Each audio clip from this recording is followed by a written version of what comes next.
Being the sheriff over 1,000 square miles of Texas is big business.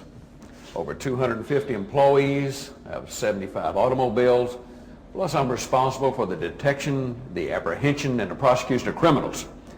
I also run one of the largest county jails in Texas. I feed almost 3,000 meals a day. Serious business. Crime is a very serious business. But have you heard the one about the deputy that dived through a window?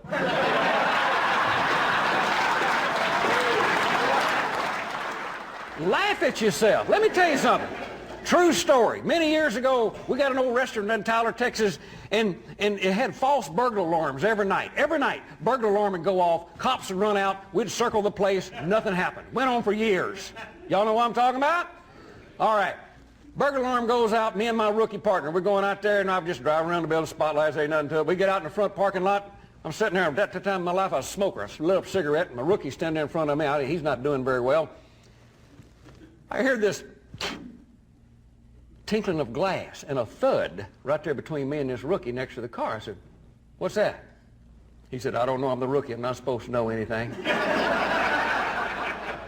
And I heard again, and the tinkling of glass. And out of the corner of my eye, I see somebody inside that restaurant is shooting at us. And I say, "Take cover!" So I run around on the other side of the car. I take out my .357 Magnum, and I get down behind the car like this. That's when I heard the engine start up.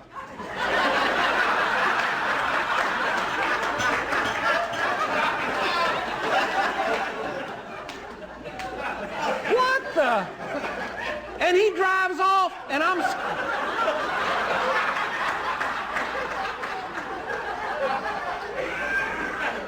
sitting in the middle. You ever seen a little fat man duck walking across the middle of a parking lot with a .357 Magnum?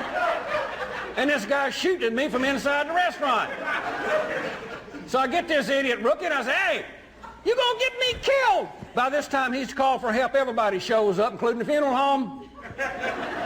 So I said, "Okay, I got a handle. Y'all take the front, I'll take the back." I go around the back of the place. There's one door and an old one of them old fans that blows the grease off the top of the grill. Y'all know what I'm talking about? Blows the smoke off. It's still running. I jump out of the car. I jump up against the wall. I got my gun right here next to me. All of a sudden, I look over, and there's my rookie. He's taking off his belt. He throws it in the front seat of the car, and he starts running up the highway. I said, "Hey, where you going, and why are you running?" He said, "I quit." Shootouts ain't my thing. And I'm running because I cannot fly.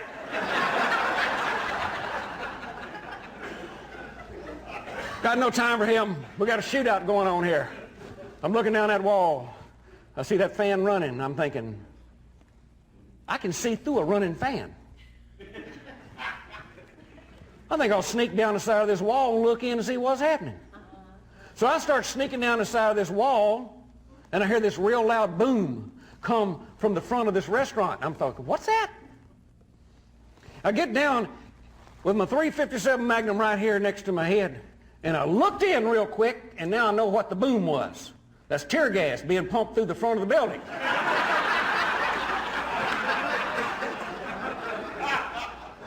Hits me right here. Now I can't see.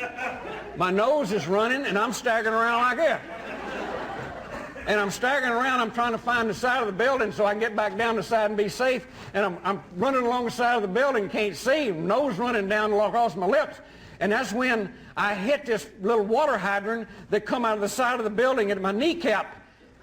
That hurt. That's when I accidentally pulled the trigger on that .357 Magnum. Now I can't see and I can't hear out of my right ear. And I ain't got a partner. Everybody out front thinks that I'm in a gunfight in the back, so everybody starts shooting up the restaurant.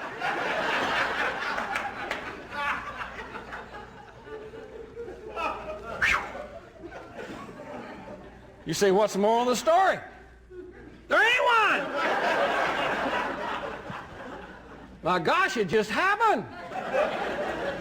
Here a few months ago, my chief deputy says, "Hey, So we took SWAT team, we're going out here, we got a group of Colombians that's put up, they're doing crack house out there, they're making crack cocaine, and we're going to hit it. We got our search warrant, we got our arrest warrants, we're ready to go. I said, I want to go. He said, well, come on. He said, I said, John, let me go up on the front porch. I just want to be part of the action, something terrible. He said, okay, but you better be careful because it's dangerous. I said, ain't nothing to it.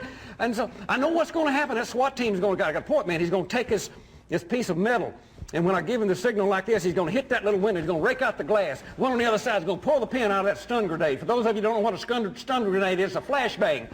When that thing goes off in 3 seconds in a room full of people, it'll knock you so cuckoo that 20 minutes later you're going to be following little animals around. You know what I'm saying? But everybody gets knocks cuckoo. You go in and arrest everybody without anybody being hurt. That's what we're supposed to do. I give him the signal.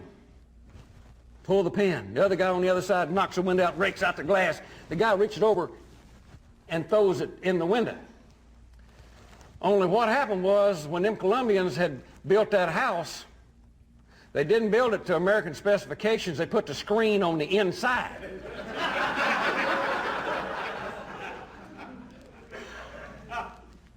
That stun grenade goes off with 1 million candle power, 187 decibels of sound, which is equivalent to standing behind an F-16 fighter jet with the afterburner on.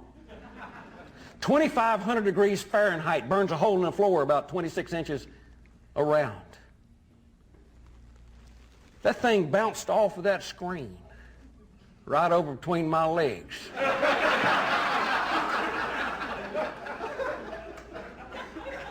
Witnesses said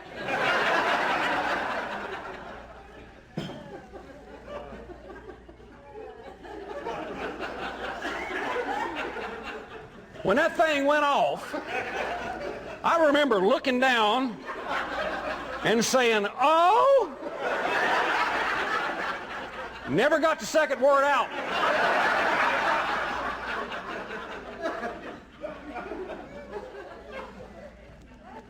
They said my britches just ballooned out and that smoke and flames come out of my gun belt.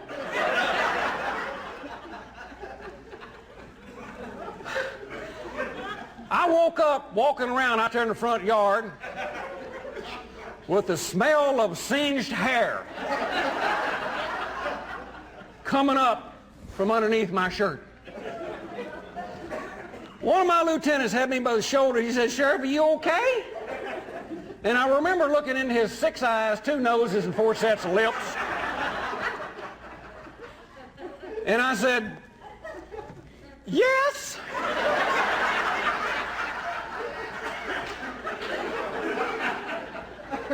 I'm okay. Let me tell y'all something. I got my clothes off. I was burned from the top of my boots clear up to the top of my jockey shorts. There was no need for Nair around my house because there never was a hair between my boots and here.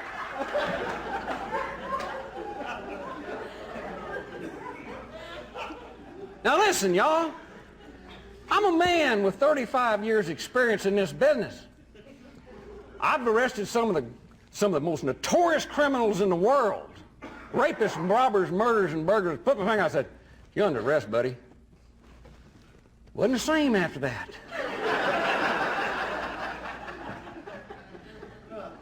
You walk up to him, you say, you want to get your hands up, okay?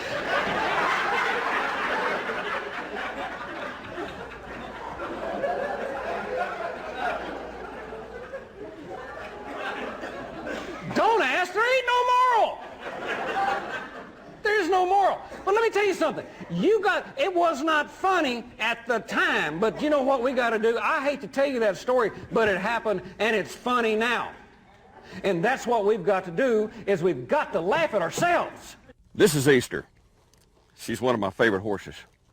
All Easter needs to be happy is a tender touch, some fresh water and feed. But we humans need more than that.